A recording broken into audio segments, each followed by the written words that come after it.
Preparing to live stream. It says it's being live streamed. I'm getting. Well, YouTube tells me it's preparing. I've got now streaming on YouTube live. Good deal. And I need to go over there and silence that. There we go. Okay, well, we don't have a big crowd today because a couple of folks are out of pocket. And I don't know, I know that Simon is at Brighton, so he may or may not be able to get in here. And Ross, I don't know if he's at Brighton or not, or available. But anyway, we're gonna carefully skirt the AI word because the curse jar is overflowing. So Oh, isn't it though? Isn't it? actually, I'm about ready to back off a little bit on my hard-nosed stance against, I've been saying I'm going to sit back and watch for 6 to 12 months to see what this AI thing develops into. Let some of the riffraff get sorted out and see which of these tools, if any, are really worthwhile. And I'm seeing some, other folks' tests that are showing some promise, not in generating content, on-page content, of course, but for doing things like researching keywords and helping out with meta descriptions, that sort of thing. I do see some benefit to them. So at WebNarwhal, we're thinking about doing some stuff with this in the not too distant future. But we're not going to go out and declare ourselves prompt engineers or AI gurus, ninjas, Prompt experts. engineers. I was thinking about that the other day because I was watching Lucas Zelazny doing his keyword clustering thing. Did you watch that? And Yep. And I was like, oh my gosh, this is making me tired because I don't bop around in Excel that well. But I just thought it was amazing what he was doing. And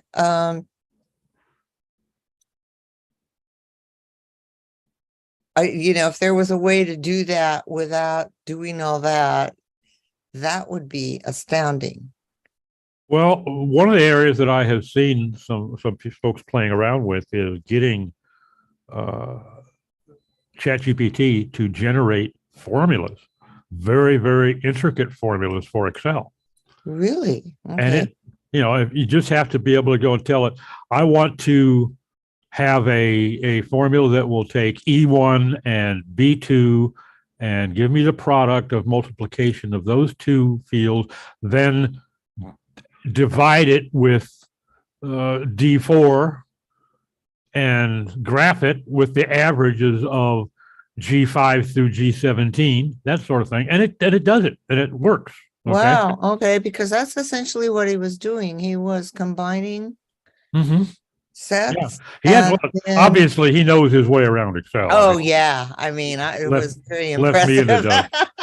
Kind of like watching Annie Cushing, It's just like, wait, what language are we speaking?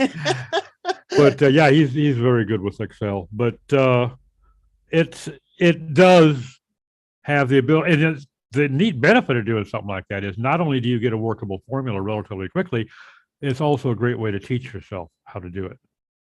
Yes, because the whole thing about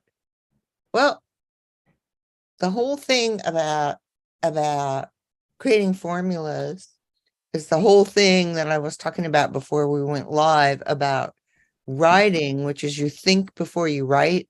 Or I love Theodora Petkova. She said, think before you ink. There you go. But it's the same thing with formulas because with formulas, you have to think about what you want as the eventual outcome and how you create the steps to get to that eventual outcome. I used to work in Excel a long time ago. So I my skills have diminished. But that's kind of, to me, how you think about it. You have to think about what you want to achieve, then create the steps with the formulas that do whatever it is you want them to do. And then the part that makes it so brilliant, like what Lucas was doing the other day, is the then part of the if, So if I get all of this, then I want you to do this so I can get what I really want out of all this data. Or in my case, it's an if then else, else I'll look like a blithering idiot, Yeah. So anyway, it was very impressive. And that the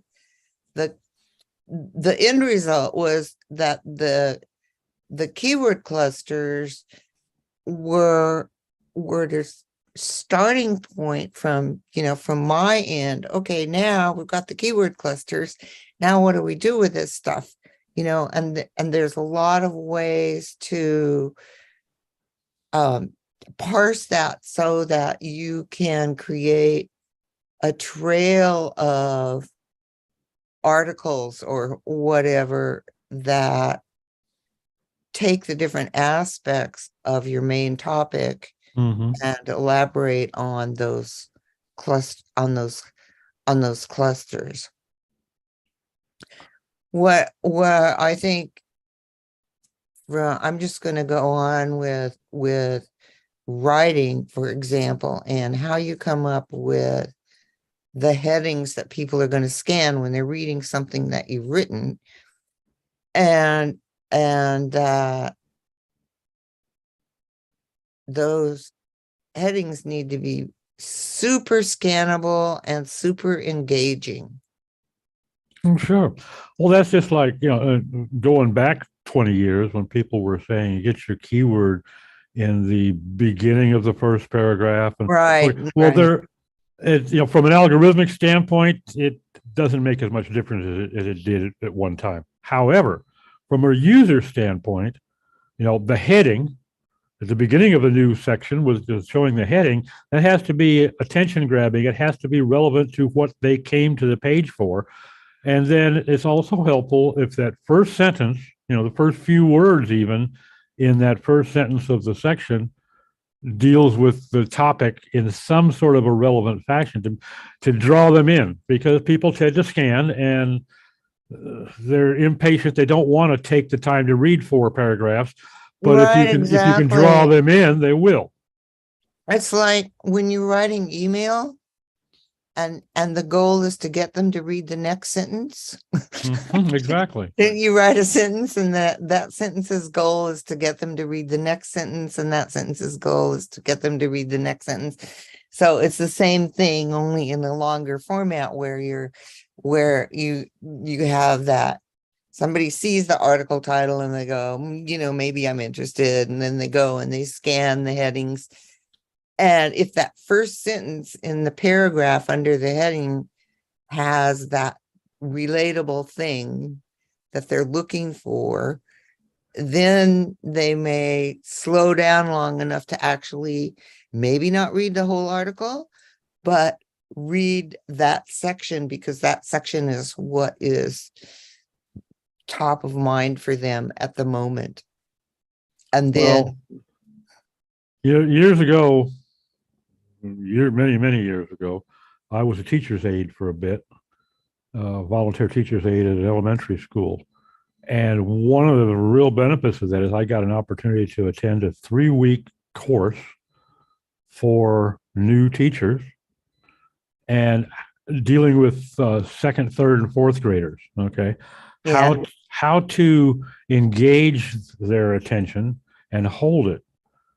And that I put that to work many years ago in my writing, because it's unfortunately, the American adult and second, third, and fourth graders are not that far apart. Okay. No, they're not. I would say third graders, level, right? Third graders. Yeah, they're pretty much in get the heading. Yeah, and one group leading the other in any given day, but but it is an art, and knowing how to, we don't have the benefit of reading our audience as well as a teacher can when they're face to face with the student. Right, with the You just kids, see right? their face light up a little bit, see the hands go up, but in analytics we do get an opportunity to see some of it. But at least learning those basics of how to seize and hold attention, that has served me in very good stead over the years. And I used to write technical manuals for the Navy, and even that was it was useful there, because now you can say, you go through this procedure in order to ensure that this doesn't happen, or to ensure that this does happen, but you close the paragraph with, however, there are exceptions such as, and then now you've, okay, exceptions, wait, I got to read this, it pulls them into the next one. And it's kind of elementary, but it works.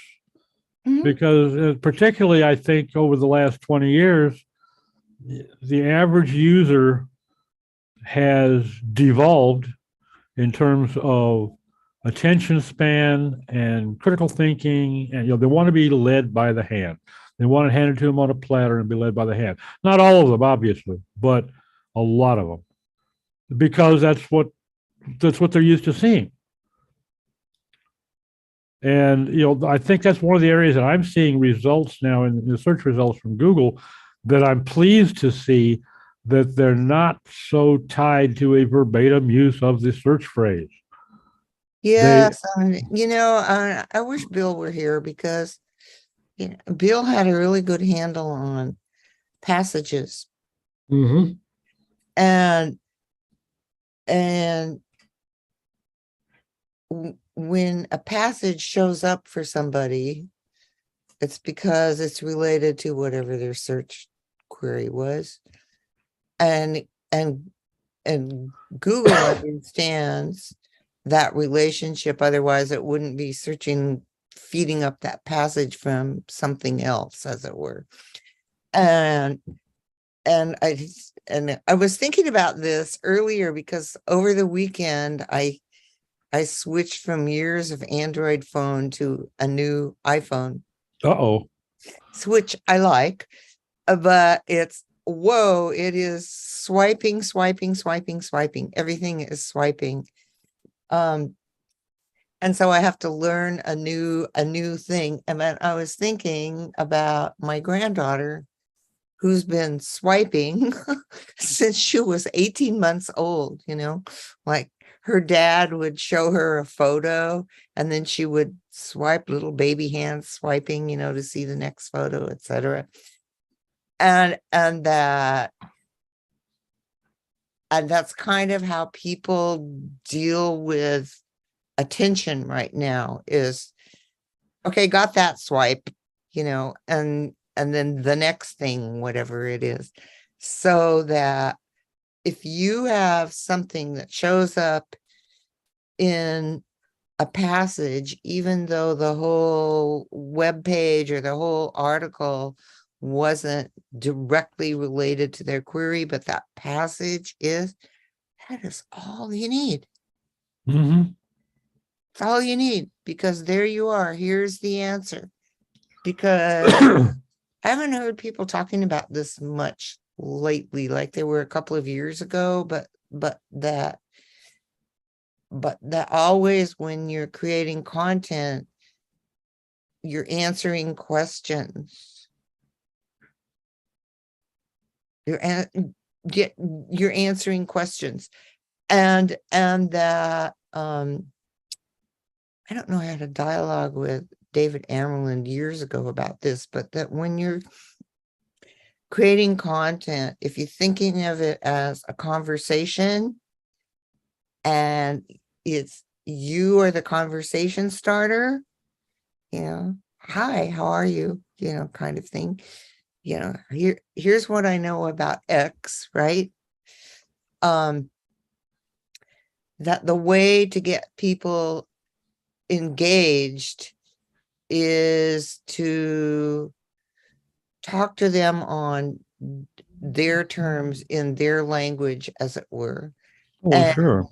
and I mean, I know you know this, but and the and that at the same time, because you can't hear the other side of the conversation, you have to answer the questions anyway, if that Well, makes this is one of the reasons that I do really dislike. You remember Eric Schmidt saying that Google wants to be an answer engine. Okay. Well, sense. they've moved in that direction, and now they're starting to show answers directly in the SERPs, and everybody's up in arms because now they're not clicking through to my site. I said, well, it bothers me for a different reason, because to really engage the user, if they ask you what's the best way to do X, or Mhm. what's the cheapest way to accomplish that Z, it's an opportunity to not just answer their question, but to also point out some other questions they should be aware of, and aspects that can be very important.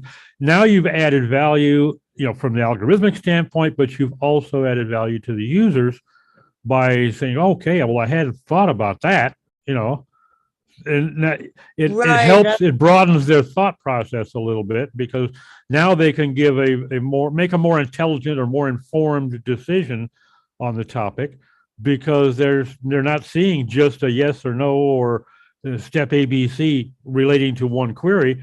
They're seeing different aspects of that process that should be of interest to them. And with the answer engine, we lose that ability.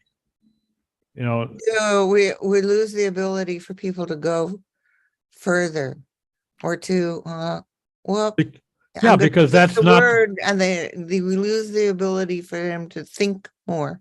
yeah, that's not the complete answer to this query. No. That's a portion of it. And when you start doing excerpts, like especially algorithmically, which we've seen sometimes are miserable failures, and what they decide to pull off the page, uh, Yeah. it's really frustrating to me personally, because you've taken the ability of great content to be highly valuable and functional away from the site owner, regardless of how good it is. If they're never going to get there and see it, now why have a conversion funnel if the top of it's covered with saran wrap? Yeah. Yeah, I know. I think we all need to be thinking about this, Doc, because it's so different than it used to be. Wow. It's just, And now with the advent of so many AI inputs into content, the change is just starting to accelerate. It's now we're really going to see some evolution or devolution.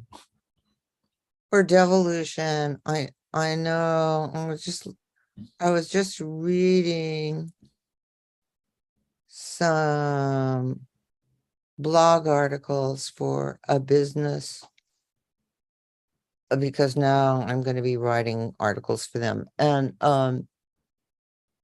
but one of the things I noticed is this is before AI even. Oh my God, those blog articles were so boring. And they had no headings.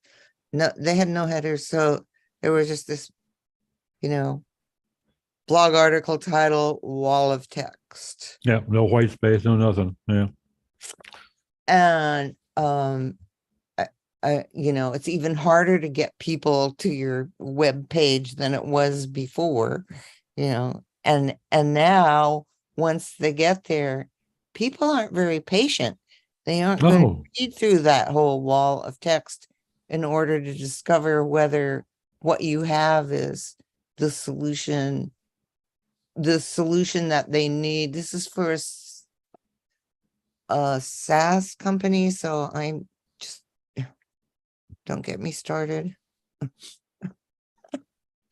I don't understand the marketing, SaaS marketing. Well, SaaS marketing, I think, works on a lot more assumptions about the audience than a lot of product and service offerings do. Yeah, they work on assumptions, and they're also, Well, you're probably selling your user is probably relatively technically inclined. I mean, if they're there to look at a SaaS product, they probably have some understanding of what such a product should be able to accomplish and how, as opposed to just somebody who's mildly curious and is there a way Oh that I yeah, can I make my want the pink WordPress one or site the do this? blue one. Yeah. Okay. Yeah, yeah. So I think, normally their audience is a tad more technical than, your average GI. So, but still, I mean, a wall of text with no headings, no white space, no imagery, nothing does not appeal to the eye, and it doesn't entice someone to dig into it and see if and where it says anything of interest. Yeah, because if you're looking for software as a service for whatever it is, you're shopping. Exactly. Or at least evaluating and considering shopping. Yeah. Because you're not just curious. Yeah, and the other thing I think that's a big hurdle for software as a system services in general is that the person who needs it may not be the buying decision person. Mm-hmm. So you need to give that person who needs it and would, be very grateful for your software as a service. You need to give them the ammunition they need in order to convince the person who, people don't write checks anymore, but anyway, the person who sends the money signs up for the subscription, you need to give them the ammunition they need in order to make that purchase decision. Mm-hmm. Yeah. Because there's usually more than one person involved in Well, that. that's when I'm doing a marketing page for something like that, whether it be a service or a product, if your audience is probably user level versus decision making level, I like to use stuff like a bullet list. Yep. That's 35% more efficient, that it costs 20% less, that it's 42% faster than, given these bullet points, now you're helping them mentally prepare their case. Correct. Exactly. Yep. Yep. You are. Look, this one is, works twice as fast. Plus we get reports for the outside vendor, whatever it is, that you, and, And that's the kind of bullet list, by the way, where you refrain from citing anything about how it requires less effort or saves you 25% of your time, because you tell your boss that you're going to have 25% more time. Guess what? You're going to have 45% more work. there you go. Just having been a boss for many years, I can guarantee you that's what's going to happen. Oh, you're going to have all this free time. Well, we've got this project getting ready to kick off. Right. So there are those things to consider as well. Anyway. Like you, I really wish Bill was still around, because I would so enjoy some of the conversations that would ensue about not just AI and some of the crackpot applications that are being proposed, but about the potential applications that are not even being talked about or thought about yet, that could be very productive. Having a mind like a steel trap is great. When you get the chance to discuss those potentialities with someone like Bill, and I can't tell you how many times that I remember when he and I had our first conversation many years ago about vectors. I was totally familiar with vectors in terms of an engineering study. I used them in engineering all the time, mechanical analysis, structural analysis, but it had never occurred to me that they could potentially be involved in basically, to me, a much better approach than LLM, not just looking for keyword matches, but looking for geometric matches. And I had no idea. And that was, we spent about an hour and a half, 2 hours on the phone that day, And it was one of the most enlightening conversations I've had in a couple of decades. Because I'm at the same time that he's talking about it, I've got my little spreadsheet out and I'm sketching these things out. I say, okay, now I understand. Okay, attractive and beautiful and gorgeous may sit in entirely different spaces on this graph, but look how they have the same general angle. Yeah. And I remember Bill. Remember the Susie hangouts long ago? Oh yeah, Isuzi, yeah. Yeah, and Bill would show up, but he didn't often talk. But Mhm. every once in a while, that's just the kind of thing he would. Oh yeah. Yep. Speaking of Bill, the anniversary of his demise, the 17th of May, is approaching next month. And the idea has been tossed out about doing some sort of a commemorative episode here to honor that. And also, you know, his family is planning a commemorative event. And you know, there are so few people that any of us know, particularly truly know, as opposed to just being aware of their name. You know, I know Bill Gates about as well as I do President Biden. You know, but that doesn't mean I have any knowledge of him as a person. Right. But Bill was different. You know, many of us know Bill on a very close level, and had right. Somebody that had that much impact on an entire industry at the basically the birthing moment of the industry. From then on, you know, he was back from the old braggadocio days on Creative Site when he was helping to shape people's thinking. It was amazing, and I remember the day that I stumbled across.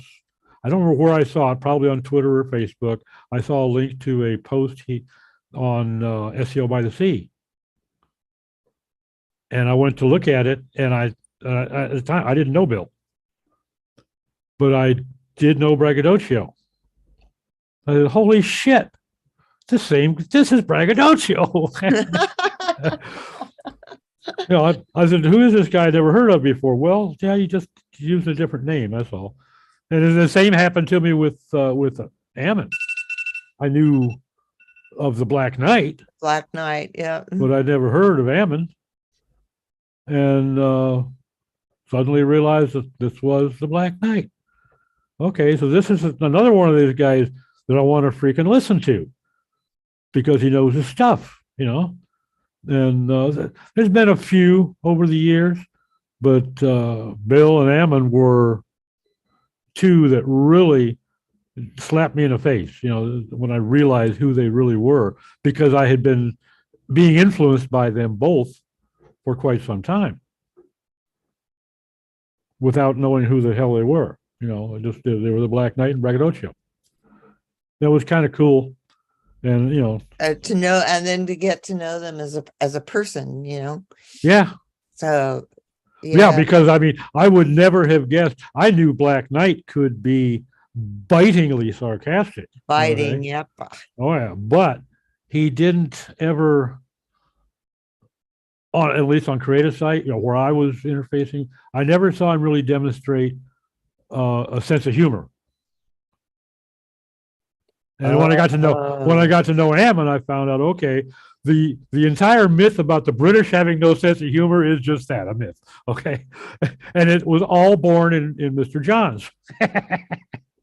But, you know, he does have a sense of humor. And the same with Bill. You know, he's always so serious and factual and instructive. He had a great sense of humor. But oh God, he had a sense of humor that wouldn't quit.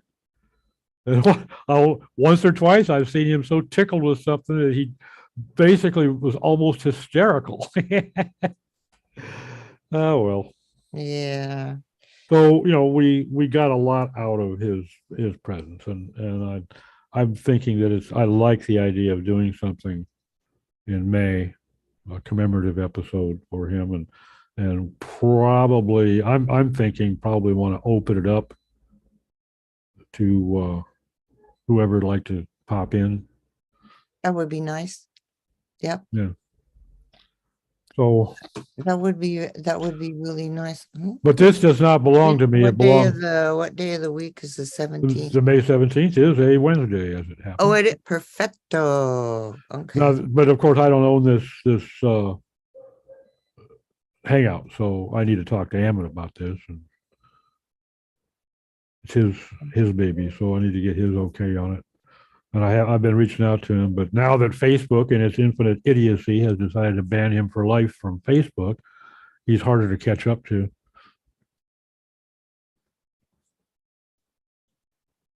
I don't know if Facebook is, I don't know how Facebook makes their strange decisions. Uh, I think I think the vast majority of them are made algorithmically, Algorithmically, yeah. and you know, if you have more than X tags and people tagged, or if you have used this word, or this word, or so you make a post about, well, that kills the mood. Oh, kills, you're banned. You know, Anyway. Facebook owns Instagram, and I've been kicked off Instagram twice and Instagram, and it's like, sorry, your account is closed. See ya. And there's nobody to talk No to. appeal. No. No appeal, nothing. And I couldn't, and I feel like my posts on Instagram are extraordinarily bland.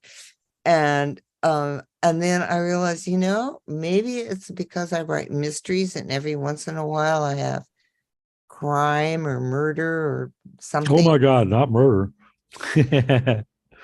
So, I'm back on Instagram, and I've been there a while, and I'm trying to be really careful about what I say, because I don't know why they kicked me off, because I didn't get into any arguments with anybody, or, super. I don't do a lot on Instagram other than what Facebook automatically puts over there, which I guess is almost everything. But I don't do a lot on Instagram deliberately, put it that way. But I do find myself looking. I'll type out a post, even if it's just a 2-paragraph response to somebody else's post. I find myself more and more going back and going through it, not just looking for a typo or some sort of a mistake, but am I about to use a word that the algorithm is likely to find offensive? Yeah. And I catch myself relatively often, saying something that, okay, yeah, I remember so and so got bumped for 48 hours because they said that in tongue in cheek. And I'm only partially tongue in cheek. Does not Yeah. work with algorithms at all. And I'm only partially tongue in cheek. I'm semi-serious, so I probably ought to tone this down. Algorithms do not understand tongue in cheek at all. No. Well, apparently a lot of the engineers at Facebook don't either. So I don't know. So what else is happening with SEO? Well, let's see, we recently had a core update that finished that rolling out, and it started to stabilize a bit. And some people I saw Lily Ray had been posting quite a bit here on Twitter lately that she's seen some things that she likes. Yeah, I saw that. And I definitely pay attention to what Lily says. She knows her stuff, and she makes a couple of good points. The thing that frankly would not have occurred to me that I hadn't thought about. But there are some SERP changes that are, I think, going to be beneficial if they continue. What I like about what she does is not only does she pay attention, but she actually thinks Hmm. what consequences could be of X, Yep. Yeah, I like the way she thinks. What else is going on? Going through my notes here, or what passes my scribbling. I am seeing some comments over on LinkedIn. Apparently, finally, after how many years, the folks at LinkedIn seem to it's dawned on them that some folks feel like it's a spam fest over there. Oh So they're now, man. so now they're trying to take a more aggressive stance on controlling that. What that's going to end up being remains to be seen. But Well, that'll be interesting if they do, because it is a spam fest. oh God, I was like, what, when we were in the green room earlier and I was talking about, hi, how are you today? I mean, God, I got, I yeah, I get a complete. dozen of those a day. Yeah, I was like, no. it's like I'm getting emails in the morning now. I'll open up my various email accounts and I'll see them sending what I promised, and then come to find out it's some Eastern European gal is going to send me the intimate photos she promised. I said, no, you didn't. Ah, And I'm getting like 4 or 5 of those a day wow. to various email accounts. Well, I know that. I'm not a target for that market. Well, I'm not a target for that market either, but somehow or other somebody decided I am. But I do know that 2 of my 20 some email addresses have been pulled in a breach. Hmm. So they're and at least one of them is that target. And then it's very difficult when you have different email addresses. It's very difficult to keep them totally separate from each other, especially when you have social media sites and search engines who harvest everything. If I need to know how many squares of toilet paper I used last week, I'm sure Google can tell me. So it's difficult to keep these emails separate, which was the original intent. When I had a Gmail, a Hotmail. I used the Hotmail for my anything for sign up where it was likely to generate spam. I used that one, Yeah. and then it just got to be where I was getting 287 emails a day into that account. I retired it. Started another Hotmail spam email account. And I've retired like 3 of them. I was on the Hotmail beta list for like 2 days before they opened it up. I mean, they're at the tail end of the beta sign up. I signed up, and then 2 days later, they wrapped up beta and opened it up. So, almost the beginning, I had a Hotmail account. And I think the following day, I started getting spam. I had a Hotmail account briefly, but I killed it. That was long, long, long, long, long, long ago. Oh, I still have a couple, and Gmail, and of course, my various domain emails. But I still have my original Gmail account, which was at that point by invitation only. Yeah. So yeah, things have changed with email a lot. Speaking of Well, email, I went to and all that stuff. I went to a presentation this morning by Get Response, and they now have the beginnings of an AI email generator. oh boy. And last week they sent an announcement, and I tested it. I thought, okay, well, I'm going to see what this does, And it was so incredibly bland. I had absolutely no personality, I mean, email is so, if you're doing email correctly, you need a personality in your email. And that's whatever that is. What this was Uh, like, this was like just for Sending you the intimate photos I promised. There you go. yeah, just for facts, ma'am. So I don't know who else is going to follow along on that trail. From their perspective, the benefits are, I guess I should say, you can choose color schemes if you want to have color in your email. It will generate photos to go Mhm. along with the text. It generates a title for the email, what comes up at the top of the email The message. subject line. Yeah. Yeah, well, not the subject. That's a separate thing that it The does. title. Oh, okay. It does generate after you've generated the email, then you can go ask it to generate potential subject lines, photos, images. So the prompts that you give it, little boxes, I hate little boxes, but anyway, what is it that your email is about? Who is your target market? That isn't the word they use, but it's essentially who's receiving this email.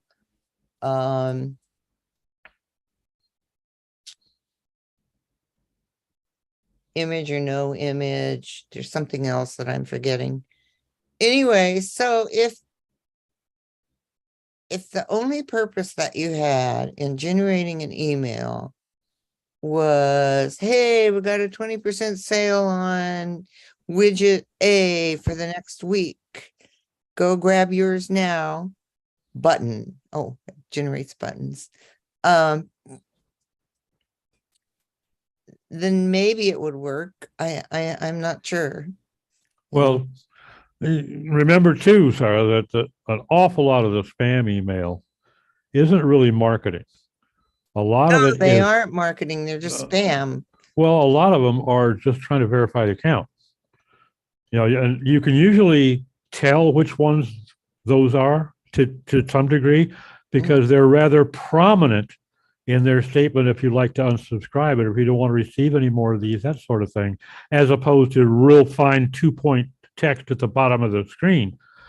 Because they want you to hit unsubscribe. And sometimes the messages are not necessarily negative, but like you say, bland or offering no value.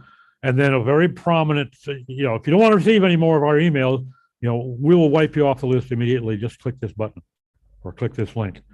And the only purpose of that email is just so they can verify your email as an active account, because now they can sell it for a considerably higher price on their list than unverified. I don't think I get very many of those. I know that Get Response does do a couple of things. They check every email message for any kind of spam alert, and it will tell you if there's anything in your email that's could be classified as spam and will harm your deliverability. And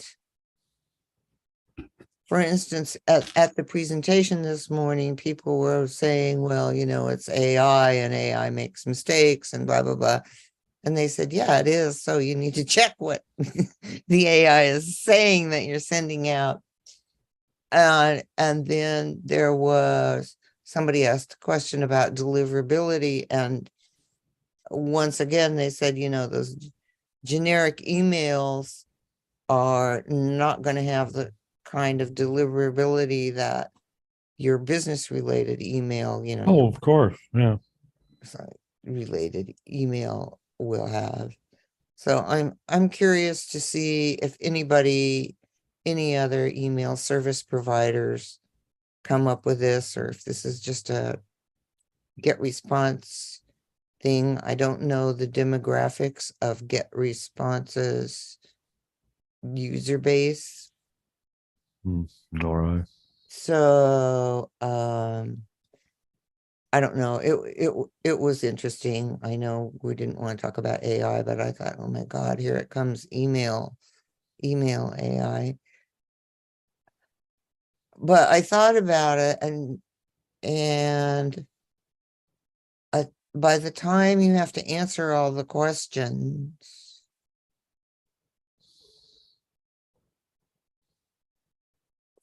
as prompts for the AI generation, you could write an email.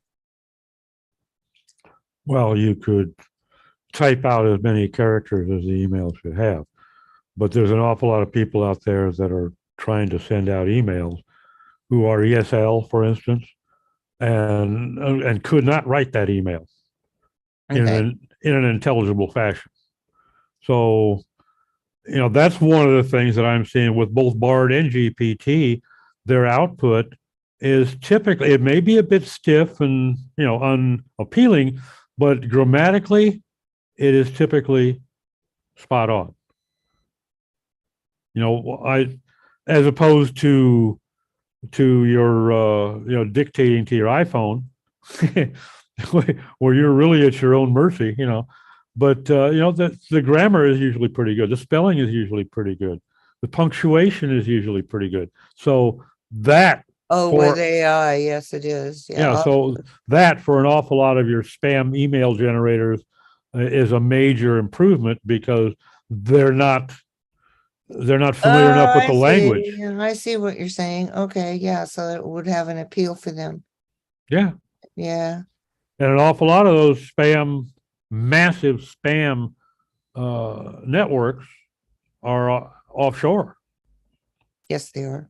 So, not to say that the American public isn't capable of dipping its hand in the piggy bank now and then, but an awful lot of it comes out of Eastern Europe, a lot of it out of the Middle East, a lot of it out of Africa, increasing amount out of Asia. So some of those folks are not up to snuff on their English to be able to generate an email that would be seen as valid or readable.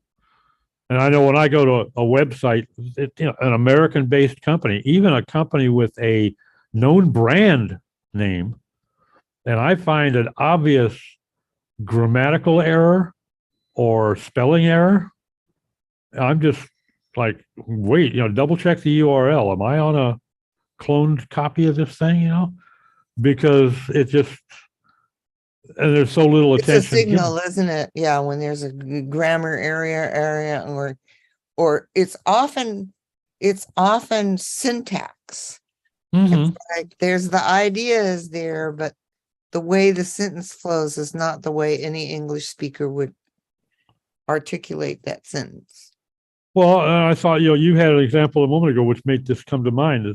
I saw one the other day on a U.S. government website talking about the major issue with this are, and I'm thinking, no, it might be issues or it might be is. but the issue aren't that, okay? And I thought, and this was a U.S. government federal website, and I'm thinking, okay, well, somebody needs to get their wrist slapped. Yeah, that's so easily fixable these days with tools like Grammarly or write it in Word, for Christ's sake. It'll do better than that, So there's no excuse for that on a U.S. government website. Wow. Or any other website, but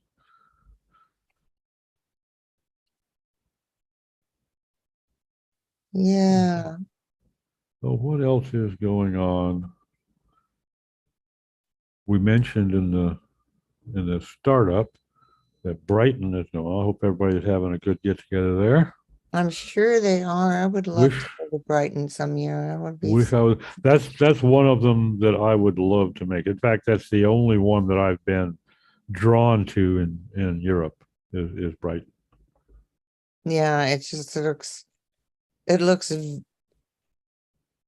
very spot on, and it seems like people have a good time there as well. Oh yeah. Well, the folks that have been tend to be eager to go back. Yep. So you get something. It's not like like PubCon. There might be 3,500 people there, and you probably know a couple hundred of them, but you're probably only going to see 17 of those with the crowd, whereas Brighton is a little bit more intimate, and a lot of the folks that have been to 4 or 5 other Brightons together get a chance to get together. But that's one Well, I'd love to make. the whole idea for this hangout, because it started as a hangout. The whole idea for this came from Ammon. Mm-hmm. And he said, when you go to a conference, there's all the speakers, but the real information exchange comes, like At the bar. At the bar. At the bar. And he said, I want to have a hangout where we just talk about stuff. Mm-hmm. And that's how this started, because it is true. It's like, there's information, of course, that happens at conferences, but that the real exchanges happen at the bar, in the hallways, in the, Yeah, well, that's the thing. I mean, how many speakers, if they have something that is surprising or proprietary or highly valuable to them, how many of them are going to get up in front of 2,000 people, the majority of whom are strangers, and share that? Whereas their old buddy Frank down here at the bar, well, let me tell you what I did, Frank. Here's what I found. It's a different situation. So yeah, you can get some real golden nuggets from acquaintances off of the conference floor, and it might be out for dinner or out at the bar or up in the room for a cold one afterwards. It's a different environment. So you got your conference, and then you got your real nuts and bolts stuff. Yeah. So one of the things I like about these sessions at the Bogus Hangout is how people share little nuggets like that, and how much I have learned over the years, from coming to these sessions. I can't remember if they started 2013 or 2014, somewhere around in there. Yeah, about 13, I think. So yeah, it's like sharing real information, and especially sharing experiential stuff. Like one of the things I love about Steve's contributions is we had this client and this happened and then we did that. And that's never going to happen at a conference. No. Ever. Well, guys like Steve, I mean, Steve has played in so many different areas. He has of life, not just online marketing, but I mean, he managed I don't remember if it was Pizza Hut, but it was a pizza place for a few years. Oh, I didn't know that. I know he Yeah. did jewelry business for a while. And he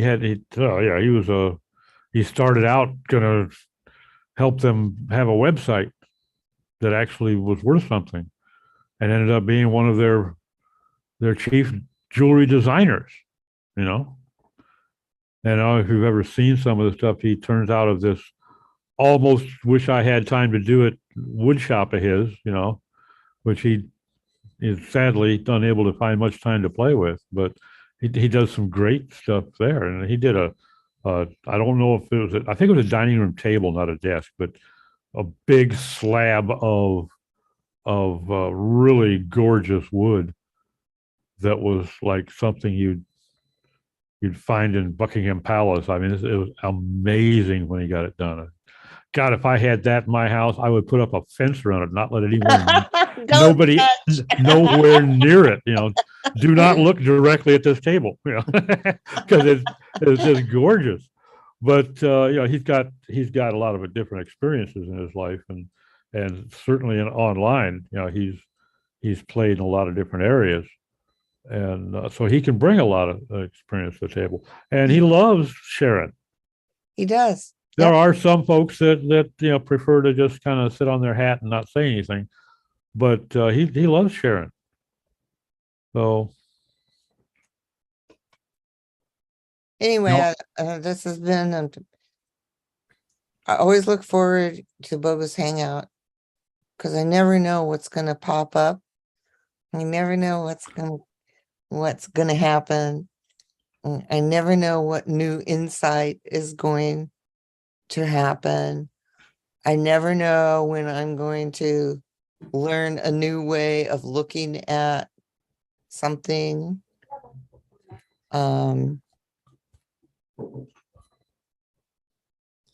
Yeah, I don't know. I'm very grateful to the Bogus Hangout. yep, same here. And we have talked about, should we have there for a long time, Terry would come with a set of notes and links to different articles and Yes, whatnot. I remember. And that's kind of cool because you got some hot buttons that you might want to hit on.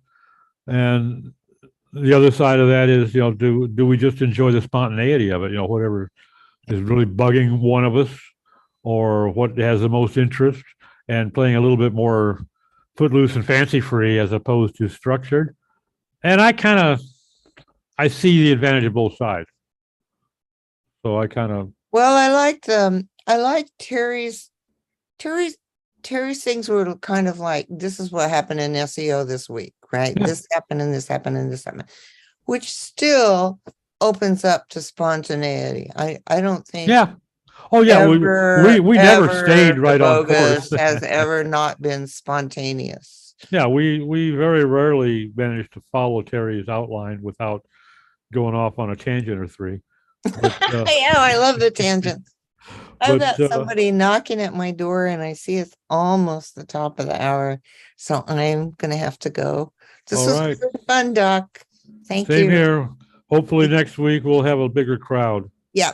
Take care. Take care, Sarah. Thanks, everybody. See y'all next Bye. week.